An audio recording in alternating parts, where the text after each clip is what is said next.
ये जो तस्वीरों में आप इस वक्त देख रहे हैं, ये संदीप हैं, संदीप डांगी। ये चैंपियन हैं एशियाड, जो पैरा एशियाड जिसको हम लोग कहते हैं ना, पैरा ओलंपिक्स कहते हैं जो ओलंपिक्स होता है, एशियाड जो पैरा एशियाड, उसके ये चैंपियन हैं।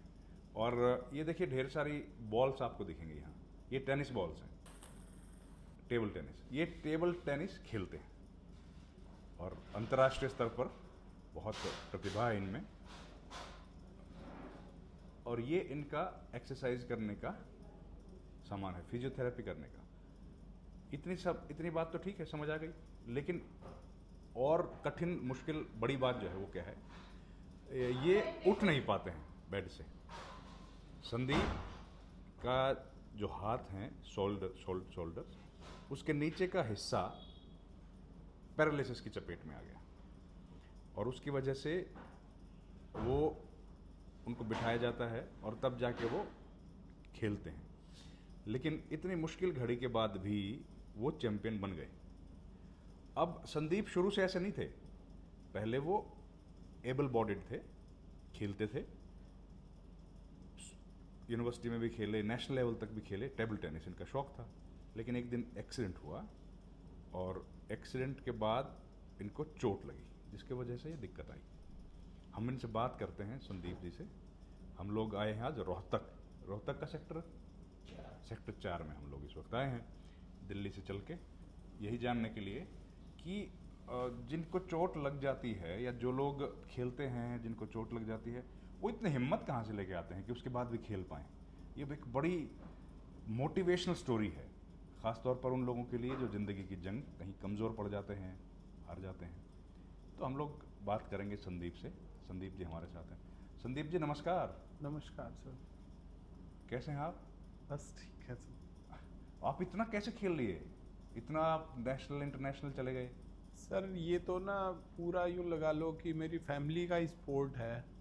अदरवाइज मैं तो अपने आप से यूँ लगा लो करवट भी नहीं ले सकता बेड पे। तो पूरा फैमिली का स्पोर्ट है, जिन्होंने मेरे को इतना सपोर्ट किया, मेरे को उठाया बिठाया। मैं तो यूँ लगा लो एक तरह से कि भाई बिलो शोल्डर पूरा पैरालाइज हूँ, कोई मेरी मूवमेंट नहीं है। वो बिठा देते हैं तो मैं खेल लेता हूँ।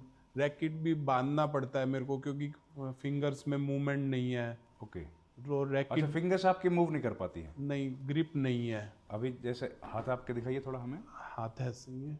इसको आप अगर चाहें तो खोल नहीं सकते? नहीं, ना खोल सकता ना बंद कर सकता।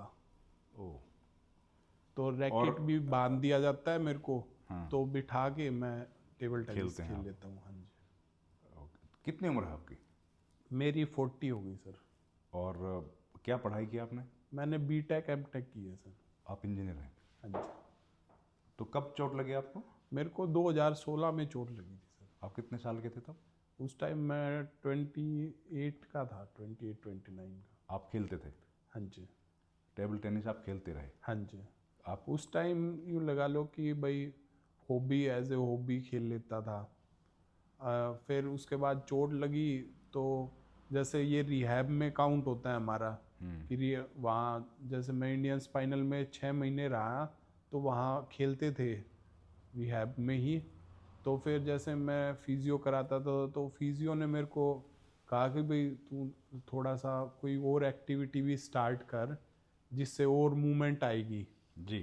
तो एज ए मैंने जस्ट फिजियो ही ये स्टार्ट किया था रिहैब की उससे ही। राइट। बट जैसे जैसे इसको करते गए, ये आज के टाइम पे यूँ लगा लो कि प्रोफेशनल ही हो गया मैं इसमें आज। अभी आप प्रोफेशनली खेलते हाँ हैं? जी, अब मैं प्रोफेशनली खेलता तो इसको आगे लेके आइए अंकल जी। ये आपके पिताजी, आपका क्या नाम है सर? सुरेंद्र डांगी। सुरेंद्र जी। तो आप इस पे बैठते हैं खेलने के लिए? हूँ। जी सर, जी सर। इस चेयर पे आपको बैठना पड़ता है? हाँ जी। तो इसको लेकिन आप खुद तो मूव नहीं कर पाते?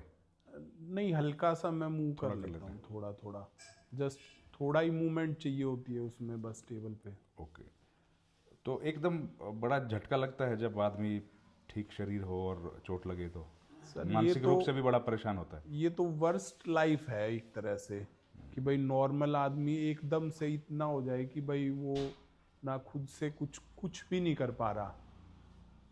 कि भाई आप यूँ लगा लो कि भाई आप बेड पे हो, आपका बाथरूम बेड पे निकल रहा है, आपका मोशन बेड पे निकल रहा है, तो वो तो लगा लो इससे तो बुरी आदमी कुछ हो सोच भी नहीं सकता। ये एक, लेकिन आप तो हिम्मत हारे नहीं। ये तो पता नहीं लग रहा कि पूरा फैमिली का सपोर्ट है। अदरवाइज मैंने वहाँ हॉस्पिटल में 6 महीने जब हॉस्पिटलाइज रहा, मैंने ऐसे ऐसे बंदे देखे कि भाई जो डिप्रेशन में है, जो मतलब वहाँ कि बस जीना ही नहीं चाहते। बट मैं लगा लो कि भाई मेरे को फैमिली अच्छी मिली कि मैं जो मेरे को ना मेरे को खुद डिप्रेशन में आने दिया, ना खुद डिप्रेशन में आए वो। क्योंकि वहाँ पे यूँ लगा लो कि भाई जो वहाँ ये थे जो डॉक्टर्स थे, ये वहाँ पे फैमिली की भी काउंसलिंग करते थे। मैंने वहाँ पे ILB इसमें- स्पाइनल इंजरी सेंटर, हाँ, जो इंडियन दिल्ली में है, स्पाइनल इंजरी सेंटर में, वसंत कुंज में। हाँ जी, जो वहाँ पे यूँ लगा लो साइकोलॉजिस्ट आते थे, वो जैसे पेशेंट की तो करते ही करते थे काउंसलिंग, वो इवन उनके पेरेंट्स को भी काउंसलिंग के लिए बुलाते थे। और यूँ लगा लो मेरे को फैमिली इतनी अच्छी मिली, इतनी सपोर्टिव मिली कि ना मेरे उन्होंने वहाँ पे मेरी काउंसलिंग की, ना मेरे पेरेंट्स की किसी की काउंसलिंग की कि भाई आपका ठीक है, आपका अच्छा है, हाँ जी, आपको जरूरत नहीं है इस चीज़ की। आप लोग कितने भाई बहन हैं? मैं और मेरा एक भाई है बड़ा। वो क्या करते हैं? वो डॉक्टर हैं, डॉक्टर MBBS वाले, BDS हैं वो। डॉक्टर नाथ। हाँ अच्छा। जी। तो आप कैसे प्रैक्टिस करते हैं, कहाँ करते हैं, खेलते कहाँ हैं? मैं सर देखो बाहर तो जा नहीं सकता, क्योंकि काफ़ी सिचुएशन ऐसी हैं कि भाई यूरिन वगैरह का, तो मैं घर पे ही प्रैक्टिस करता हूँ। ओके। क्योंकि मैं स्टार्टिंग में 1-2 बार गया था बाहर, तो मेरे को यूरिन वगैरह की प्रॉब्लम हो गई थी, तो फिर काफ़ी मतलब अंदर से तो नॉर्मल वाला ही है, तो गिल्ट सा फील होता था, तो फिर इस कारण मैं बाहर जाने प्रेफर नहीं करता, मैं घर पे ही प्रैक्टिस करता हूँ। कैसे करते हैं? घर पे ही टेबल लगा लेते हैं, तो कोच हायर कर रखा है।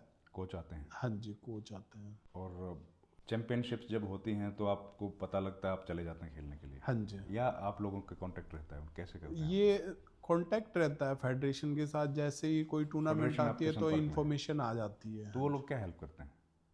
उनसे हेल्प तो क्या है कि बस वो उन्होंने टूर्नामेंट करा दी, वहाँ पे जाओ, अपना जो भी आपको मेडल ट्रॉफी मिलेगी वो मिलता है। तो आप बताइए, आपकी ये जो जर्नी शुरू हुई, हाँ जी ये कैसे हुई? कितना आप खेले? पहले आप यूनिवर्सिटी चैंपियन थे? सर, मैं जब नॉर्मल था तो मैं यूँ लगा लो कि यूनिवर्सिटी में मेरा रिकॉर्ड है कि MDU से आज तक ऑल इंडिया नहीं लगी है आज आप तक। ऑल इंडिया लेवल तक लेके गए अपनी हाँ टीम जी, को? मैं MDU आपने को, उसके आपकी कैप्टनसी में? हाँ उस टाइम मैं कैप्टन था, तो ऑल इंडिया फर्स्ट टाइम मैंने ही लगवाई है, और 2010 में लगी थी, 2012 में। ओके। 2012 में लगी थी ना, उससे पहले लगी ना उसके बाद। अब 2026 आ गया है, अभी तक ऑल इंडिया दोबारा नहीं लगी है। राइट। तो उसके बाद आप खेलते रहे और 2016 में आपका एक्सीडेंट हो हाँ जी, गया। 2016 में फिर आप मेरा कब से पैरा ओलंपिक्स खेलना शुरू किया? मैंने यूँ लगा लो 2018 से स्टार्ट किया मैंने। 16 में चोट लगी तो 1-1.5 साल हाँ, आपने wait किया। 1-1.5 साल रिहैब किया, और उसके बाद मतलब उस टाइम तो रिहैब करता था, उस टाइम तो इतना भी नहीं था कि भाई मैं खेलने लायक हूँ। हाँ। तो जैसे ही मैं थोड़ा सा हुआ तो मेरे को फिजियो ने कहा कि भाई आप स्टार्ट करो, तो मैंने 2018 में स्टार्ट किया, राइट। और 2019 से मैं अभी तक नेशनल चैम्पियन हूँ, 2019 से इंडिया लेके अभी नंबर तक 1 हूँ। 6-7 साल से? हाँ जी, इंडिया नंबर 1। अभी 26 का तो होना है। हाँ, 26 में नहीं, 25 तक मैं इंडिया नंबर 1 हूँ। क्या बात है, क्या बात है। वेल, आप और एशिया में भी आप जीत के आए? और एशियन गेम्स में यूँ लगा लो, इंटरनेशनल में एशियन गेम्स में मैं इंडिया का अकेला प्लेयर हूँ जिसका इंडिविजुअल में मेडल है आज तक के मेंस इतिहास में। में? हाँ जी। वेरी नाइस, बड़ी उपलब्धि है। तो उसके बाद आप कितनी बार गए एशियाड खेलने के लिए? एक बार? मैं 2 बार गया हूँ। एक बार बार जीते? 2018 में गया था, उस टाइम तो मैं 4th रह गया था। अच्छा, इस बार आप फिर जीत गए? 2023 में हुए ये होंजाओ में, चाइना में, उस बार मेरा मेडल लगा था। अच्छा, चाइना गए आप खेलने के हाँ लिए? जी। तो कितने कंपटीशन था, कितने लोग थे वहाँ खेलने वाले? उस टाइम हम इंडिया से तो शायद टोटल 7 ही बंदे सेलेक्ट हुए थे। ठीक है। वैसे ओवरऑल काफ़ी आते हैं, अप्रोक्स 200 प्लस एंट्रीज थी। Very nice, very nice. उन सबको हरा दिया आपने? हाँ जी। कमाल कर दिया। मेरी कैटेगरी में मेरा ब्रोंज मेडल लगा था उस टाइम पे। तो कैसे आप अभी, जैसे अब चाइना की आप बता रहे हैं, तो चाइना जाना तो बड़ा महंगा है, आप अकेले तो जा नहीं पाएंगे, 2-3 लोगों को साथ हाँ, जाना तो पड़ेगा, जैसे या मैंने टीम बताया करती है अरेंजमेंट? नहीं, ये तो सब यूं लगा लो कि भाई मम्मी और पापा भाई ये ही जाते हैं मेरे साथ साथ। जाते हैं। हाँ जी। तो तो 2 बंदों की नीड होती है मेरे को उठाने बिठाने में, मॉर्निंग रूटीन वगैरह सारा फॉलो करने में, नहलाना धुलाना, तो उसके लिए मैं 2 बंदे तो साथ में लेके जाता हूँ। नहीं, आप खुद लेके जाते हैं कि सरकार हेल्प करती है? सर खुद ही लेके जाना पड़ता है। सरकार से क्या हेल्प मिलती है? गवर्नमेंट से तो यूं लगा लो कि कुछ टूर्नामेंटों में हेल्प मिलती है, जैसे एशियन गेम्स मिल गया, एशियन चैम्पियनशिप मिल गया, ओलंपिक्स मिल गई, ऐसे टूर्नामेंट्स में उनके लिए जो क्वालिफाई करना पड़ता है ना, उसमें तो खुद ही जाना पड़ता है मेरे को। नहीं, उसके बाद क्या मिलता है? उसके बाद तो यूँ लगा लो कि भाई जब नॉर्मल रैंकिंग टूर्नामेंट होती हैं उससे तो पॉइंट्स मिलते हैं। नहीं नहीं, सरकार फाइनेंशियल क्या हेल्प करती है? सरकार फाइनेंशियली तो जो इन्होंने यूँ लगा लो सरकार की जो पॉलिसीज़ हैं उसके अकॉर्डिंग पेमेंट मिलती है, क्या उसके है वो? अकॉर्डिंग स्कॉलरशिप मिलती है। वो क्या है पॉलिसी? वो पापा पूरी बताएंगे, मेरे को पूरा नहीं ठीक पता है, है इस कोई चीज़ का। और पॉलिसी में भी यूँ लगा लो कि मेरी 2018 में जो मैं 4th आया था, टॉप 8 की यूँ लगा लो जॉब थी, मेरे को उस टाइम से जॉब भी नहीं मिली है।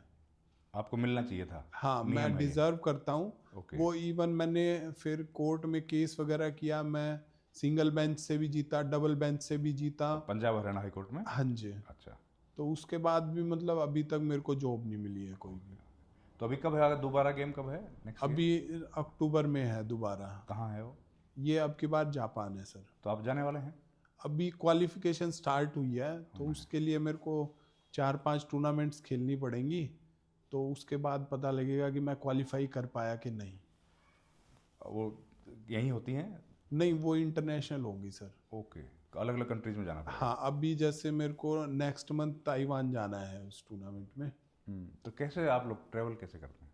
तो फ्लाइट से सर मैंने अभी पूरा पेमेंट कर रखी है उसकी, 2,30,000 की तो फ्लाइट टिकट्स हुई हैं। ताइवान की? हाँ जी। आपके अकेले की? नहीं, मेरे साथ पूरे जैसे मम्मी और पापा जाएंगे, तो 2,30,000 की तो अभी फ्लाइट टिकट हुई है। फिर उनकी एंट्री फीस वगैरह भेजनी है, वहाँ होटल वगैरह का तो स्टे खुद करना पड़ेगा? हाँ, वो खुद पूरी पेमेंट खुद ही करनी पड़ती है। एक टूर्नामेंट अप्रोक्स 5 से 6 लाख पड़ जाती है मेरे को। तो इसी कारण मतलब मेन जो टूर्नामेंट्स आती हैं उस टाइम मैं दोबारा एक्टिव होता हूँ, अदरवाइज फिर थोड़ा सा क्योंकि एक्सपेंसेस बहुत ज़्यादा हो जाता है ना। अब तो एशियन आप जीतने पे आपको क्या इनाम मिलता है? सर जीतने पे जैसे नॉर्मल अभी जैसे मैं ताइवान जाऊंगा तो वहाँ कोई मेरे को इनाम नहीं मिलेगा, वहाँ से जस्ट मेरे को मेडल मिलेगा और पॉइंट्स मिलेंगे। ओके। जिस पॉइंट्स के कारण मेरी वर्ल्ड रैंकिंग बनेगी राइट। और एशियन गेम्स के लिए क्वालिफाई कर पाऊंगा मैं। और एशियन गेम जीतने के बाद क्या मिलता है? एशियन गेम्स जीतने के बाद गवर्नमेंट की पॉलिसी है कि वो गोल्ड को 3 करोड़ देती है, सिल्वर को 1.5 है और ब्रोंज को 75 तो लाख आपको है। 3 करोड़ मिला? नहीं, मेरा ब्रोंज आया था तो मेरे को 75 लाख रुपए मिला था। ओके ओके, 75 लाख वो दे दिया था सरकार ने? हाँ जी। उसमें कोई दिक्कत नहीं? हाँ जी। उस ओलंपिक्स पैरा ओलंपिक्स के लिए तो सरकार सब करती है बहन? हाँ, पूरा खर्चा उसमें मेन एक आदमी के लिए? हाँ, उसमें आप भी और एक आपके साथ? उसमें भी मेरे को एक ही एस्कॉर्ट खुद मिलता पेमेंट है। करेगा? राइट। दूसरे एस्कॉर्ट की उसमें भी मैं पेमेंट करके गया था, 3 लाख रुपए मेरे को उसके लिए भी पे करना पड़ा। तो फिर सबके साथ ही सेम ही होगा? हाँ, वो जितने भी पार्टिसिपेंट्स हैं एक तो एस्कॉर्ट देती हैं, एक तो सरकार देती है। बट यूं लगा लो कि भाई जो पोलियो वाले हैं जो व्हीलचेयर पे खेलते हैं बट नॉर्मली पैदल भी चल सकते हैं, उनको भी एक मिलता है। और मेरे को नीड है कि भाई राइट। 2 जनों के बगैर तो इसमें सुधार करना चाहिए। हाँ, गवर्नमेंट को इस चीज पे थोड़ा सा तो देखना कि चाहिए कितनी ज्यादा प्रॉब्लम है उसके हाँ, हिसाब से सुविधा दे। हाँ, डिसेबिलिटी जितनी जिस लेवल की है। लेवल की है तो उसके अकॉर्डिंग उसका होना चाहिए ना। ऐसे थोड़ी ना कि भाई सभी को एक ही तरीके से। अच्छा संदीप जी, आप तो यार बड़े बहादुर हो, हैं? कमाल कर दिया आपने तो। देखिए, इतना बिल्कुल ठीक जीवन चल रहा था, एकदम एक्सीडेंट हो गया और फिर भी आप हिम्मत नहीं आ रही। तो ऐसे कई सारे लोग होते हैं जो हिम्मत हार जाते हैं, उनको क्या कहेंगे आप? सर मैं तो यही कहूँगा कि भाई अगर आप कुछ कर सकते हो तो उसी चीज़ पे फोकस करो। जो हो गया वो हो गया, वो तो कुछ चेंज कर नहीं सकते हम। लेकिन घबराए नहीं। हाँ, घबराने की तो जो सिचुएशन हो चुकी है उससे तो और आगे क्या होगा अब उसमें कुछ ना कुछ सुधार करने के लिए ही हमें कुछ काम करना चाहिए। लेकिन जिस दौर में आप बीमार हुए, चोट लगी, तो बड़ा ख़राब समय होगा। वो तो सर काफ़ी थोड़ा सा टाइम तो देखो वो तो अलग ही हो जाता है। वो तो अब मैं इस टाइम तो एक्सप्लेन भी नहीं कर सकता कि क्या सिचुएशन थी उस टाइम तो हमारी। मेंटली भी आदमी परेशान होता है, फिजिकली मेंटली भी, पेन में भी। फाइनेंशियली भी, सारा। क्योंकि 6 महीने जब हम हॉस्पिटलाइज रहे हैं, अप्रोक्स 45-50 लाख रुपए तो वहाँ लग गया था हमारा। हाँ, लगता है पैसा तो। फाइनेंशियली भी, मेंटली भी, ऊपर से फिर का बहुत बहुत वर्स्ट सिचुएशन थी वो तो बस। तो इतने गेम बॉल्स का क्या करते हो? सर क्योंकि अब यूँ लगा लो नॉर्मल बंदा तो 2 बॉल से खेल लेता है, खेला वो उसने उठाई। अब मैं उठा तो नहीं सकता तो ज़्यादा खेलना पड़ता है। हाँ, मैक्सिमम बॉल जितनी होंगी उतना ज़्यादा मैं कंटिन्यू खेल पाऊंगा। और वो रैकेट सेम रहता है? हाँ, बैट जिससे रैकेट खेलते हैं? सेम है, रैकेट। दिखाइए सर एक बार। और बॉल भी दिखा दीजिए। अच्छा, वो रखा है ऊपर। ये बॉल के ऊपर ही रखा है यही वाला दिखा दो ना। पर ये गेम महंगा नहीं है। सर कोई भी गेम हो प्रोफेशनली अगर आप खेलोगे ना तो महंगा है। तो वो महंगा हो ही जाता है। ओ, अब ये एक बॉल यूँ लगा लो कैसे 120। बांधते हैं अंकल, जरा दिखाइए। वो पट्टी पट्टी बांध के उल्टा कर दो। एक। तो ऐसे करते थे पहले तो आप? हाँ, पहले तो नॉर्मली था ये बिल्कुल। और अब आप जैसे बता रहे थे कि भाई महंगा, अब यूँ लगा लो ये एक बॉल है, ये 120 रुपए की एक बॉल है। ओ, और देखो मेरे को कितनी लेनी पड़ रही है। अच्छा, 120 रुपए की। और ये रैकेट? ये अपने इंडिया में तो ये रैकेट मिलता भी नहीं। ओ, ये मैंने यूके से मंगवाया था। अच्छा। ये मेरे को 28,000 रुपए का रैकेट अरे पड़ा बाप था, सिर्फ प्लाई। और सिर्फ जो प्लाई, इसके फिर ऊपर ये ये इसके रबड़? ऊपर रबड़ है। ये एक 5400 रुपए की है, एक ये इधर वाली है ये 3600 रुपए की है। वही तो महंगाई है। हाँ, तो बताए ना जो भी तो ये आप। क्यों, ये वुड कुछ खास होता है क्या? नहीं, ये ना इसका साइज अलग हो जाता है हमारे लिए। जो हमारी कैटेगरी है ना, हम क्योंकि नेट के पास तक नहीं पहुंच पाते तो हमें ओवर साइज रैकेट बनवाना पड़ता है। तो अपने इंडिया में ये चीज़ अवेलेबल है नहीं, तो ये मैंने यूके से मंगवाया था ये रैकेट। तो कितने रैकेट्स आपके पास हैं? मेरे पास अभी तो 2 ही हैं। 2 हैं। आप क्योंकि उसी सब। हाँ, क्योंकि एक यूँ है कि भाई कुछ हाँ, हो जरूरत जाए तो पड़ती है। टूर्नामेंट। तो ये आप इंडिविजुअल भी खेलते हैं और डबल्स भी, या खाली हाँ, इंडिविजुअल? इंडिविजुअल भी और मैं डबल्स भी और डबल्स में मिक्स भी। डबल्स भी, तीनों इवेंट खेलते हैं। तीनों इवेंट्स खेलते हैं। हाँ जी। तो तीनों में पार्टिसिपेशन आपका हुआ है? हाँ जी। पैरा एशियाड में भी? नहीं, पैरा एशियन गेम्स में तो मेरा सिर्फ सिंगल सिंगल्स वाला में हुआ था। इंडिविजुअल गेम्स में। तो संदीप जी, हम लोग आपसे बातचीत जारी रखेंगे। आज कोच साहब नहीं आए आपके? नहीं, आज संडे है तो आज सारे छुट्टी पे हैं, फिजियो भी छुट्टी पे है। अच्छा, लेकिन पत्रकार कभी छुट्टी पे नहीं होता। हमारे लिए संडे नहीं है। पर चलिए, अच्छा है। बड़े हिम्मती हैं आप संदीप जी, और मेरी शुभकामनाएं इसी मजबूती के साथ आप खेलते रहें। Thank you sir. और हमारा प्रोग्राम जो लोग देखेंगे उनको बड़ी हिम्मत मिलेगी आपको देख के ना। और आप हिम्मत कभी हारिए मत, है ना। Best wishes. Thank you sir. आपने समय दिया, बहुत धन्यवाद।